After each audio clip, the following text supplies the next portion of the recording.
Cinema விட்டு ஏன் போறீங்க அப்படின்ட்டு நிறைய பேர் கேட்குறாங்க.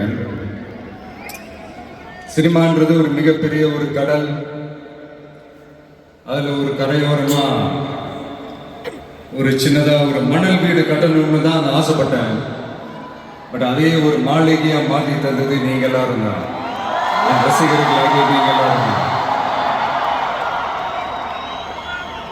அது மட்டும் இல்லை, நான் சினிமாவுக்கு வரும்போது இது எல்லாருக்குமே தெரிஞ்ச விஷயம் தான். இந்த பழைய கதை தான். நான் ஃபேஸ் பண்ணாத விமர்சனங்கள் இல்லை, நான் ஃபேஸ் பண்ணாத அவமானங்கள் இல்லை, இந்த மாதிரி நிறைய காயங்கள் அதெல்லாம் தாண்டி தான் வந்திருக்கிறோம். அந்த மாதிரி நேரத்துலலாம் டே ஒன்லேருந்து என் கூடவே நின்னது என்னோட ரசிகர்கள் தான்.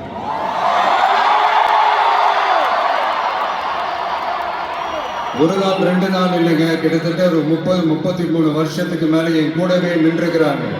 அதனாலதான் நான் என்ன டிசைட் பண்ணேன்னா, அடுத்த 30-33 வருஷத்துக்கு அவங்களோட நான் நிற்கிறேன்னு முடிவு பண்ணிட்டேன்.